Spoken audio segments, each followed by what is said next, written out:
আপনার কি প্রস্রাবে জ্বালাপোড়া হচ্ছে বা ঘন ঘন প্রস্রাব হচ্ছে, অল্প অল্প করে প্রস্রাব হচ্ছে, তাহলে আপনি এটা একদমই ইগনোর করবেন না। হতে পারে আপনার ইউটিআই এর সমস্যা, ইউরিনারি ট্র্যাক্ট ইনফেকশনের সমস্যা আপনার দেখা দিয়েছে। আজকের এই ভিডিওতে খুবই পাওয়ারফুল একটি জার্মানি মেডিসিনের ব্যাপারে ডিসকাস করব, যে মেডিসিনটি খেলে সব রকমের ইউটিআই এর সমস্যা সম্পূর্ণভাবে দূর হয়ে যাবে। এছাড়া আপনার মূত্রনালীতে ইনফেকশন হোক, গলব্লাডারের ইনফেকশন, ইনফ্লামেশন হোক, কিডনিতে ইনফেকশন হোক, সব কিছু সমস্যা কিন্তু দূর হয়ে যাবে এই পাওয়ারফুল জার্মানি মেডিসিনটি খেলে। কোন জার্মানি মেডিসিনটি আপনি খাবেন, মেডিসিনটি কিভাবে খাবেন, মেডিসিনটি কোথায় পাবেন, সব কিছুর ব্যাপারে ডিটেলসে ডিসকাস করতে যাচ্ছি। আর হ্যাঁ, এই মেডিসিনটির পর আরেকটি গুরুত্বপূর্ণ মেডিসিনের ব্যাপারে বলবো। সেই মেডিসিনটি যদি এই জার্মানি মেডিসিনটির সঙ্গে খেয়ে যান, তাহলে কিন্তু রেজাল্ট আরও দ্রুত হবে, আরও এফেক্টিভ হবে। চলুন সবার প্রথমে পাওয়ারফুল জার্মানি মেডিসিনটির ব্যাপারে ডিসকাস করি কিডনির সব রকমের সমস্যা দূর করার ক্ষেত্রে। দেখুন, পাওয়ারফুল জার্মানি মেডিসিনটির নাম হচ্ছে R18 মেডিসিন। R18 মেডিসিনটি খেলে যাদের ইউটিআই এর সমস্যা, যেটা বললাম ইউরিনারি ট্র্যাক্ট ইনফেকশন যে সমস্যা দেখা দিয়েছে, সেক্ষেত্রে কিন্তু কাজ করবে। বারবার প্রস্রাব, ঘন ঘন প্রস্রাব, প্রস্রাবে জ্বালাপোড়া হোক, বা মূত্রথলিতে যদি ইনফেকশন হয়, মূত্রথলি যদি ইনফ্লামেশন হয় বা ফুলে যায়, সেক্ষেত্রেও কিন্তু কাজ করবে এই R18 মেডিসিন। কারণ মেডিসিনটির মধ্যে বারবেরিস ভলগারিস রয়েছে, এছাড়া আরও কতগুলো গুরুত্বপূর্ণ পাওয়ারফুল মেডিসিন মেশানো আছে। এই কারণে মেডিসিনটি কিন্তু ভীষণ কাজ করে।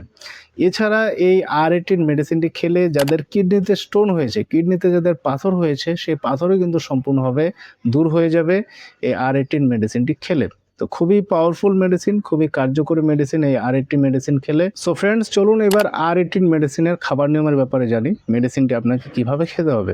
খাবার নিয়ম বলার পর তারপর ডিসকাস করব আরেকটি পাওয়ারফুল মেডিসিন, খুবই ইম্পর্টেন্ট, সেটি একদমই আপনি মিস করবেন না। চলুন খাবার নিয়ম কীভাবে আপনাকে R18 মেডিসিন খেতে হবে।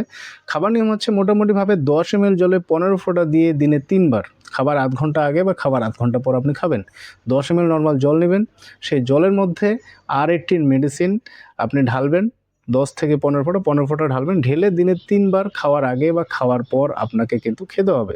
খুব দ্রুত আপনি রেজাল্ট পাবেন। যেটা বললাম, সব রকমের ইউটিআই সমস্যা হোক, প্রস্রাব ইনফেকশন, পেনিসে ইনফেকশন বা কিডনি স্টোন, সব কিছুর ক্ষেত্রে কাজ করবে এই R18 medicine.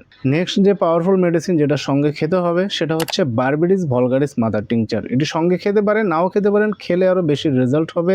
Burberry's ভলগারিস mother tincture খেলে আপনার কিডনি স্টোনের সমস্যা কিন্তু দূর হয়ে যাবে। কিডনিতে যে পাথর হয়েছে, সেই পাথরটাকে গলিয়ে বের করে দেবে। এছাড়া আপনার যে ব্লাডার বা মূত্রথলিতে যে ইনফেকশন বা ইনফ্লামেশন হয়েছে, বা প্রস্রাব জমে যাচ্ছে, ভালো করে ক্লিয়ার হচ্ছে না, সেটাও ঠিক করবে। জ্বালাপোড়া, যে প্রস্রাবে জ্বালাপোড়া হচ্ছে, সেটাও কিন্তু ঠিক করবে এই বারবেরিস ভলগারিস মাদার টিংচার। এটার খাবার নিয়ম হচ্ছে 10 ml জলে 10 ফোঁটা দিয়ে দিনে 3 বার, খাবার আগে বা খাবার পর আপনাকে এই বারবেরিস ভলগারিস মাদার টিংচার খেতে হবে। এই দুটো মেডিসিনই লোকাল হোমিওপ্যাথি শপ থেকে পেয়ে যাবেন, সেখান থেকে পারচেস করে নিতে হবে। না হয় আমি ডেসক্রিপশন বক্সে লিঙ্ক দিয়ে দিচ্ছি, সেই লিঙ্ক ধরে মেডিসিনগুলো আপনি পারচেস করতে পারেন। মেডিসিনগুলো খেয়ে গেলে যখন আপনার সমস্যা ঠিক হয়ে যাবে, একটু সময় লাগবে কিন্তু অবশ্যই কাজ করবে। যখন আপনার সমস্যা ঠিক হয়ে যাবে, তখন আর মেডিসিন খাবার দরকার নেই। আরেকটা ব্যাপার, মেডিসিন চলাকালীন এরকমও হতে পারে আপনি বেশি দিন মেডিসিন খেয়ে যাচ্ছেন, তবুও ভালো করে কাজ হচ্ছে না। সেক্ষেত্রে একজন ভালো অভিজ্ঞ ডাক্তারকে দেখিয়ে প্রপার গাইডেন্স নিয়ে চিকিৎসা করুন, সেটাই আপনার পক্ষে ভালো হবে। সো ফ্রেন্ডস, আই হোপ ভিডিওটা আপনার খুব কাজে লাগবে। যদি ভালো লেগে থাকে অবশ্যই লাইক করবেন, ভিডিওটি শেয়ার করতে ভুলবেন না। Thank you so much.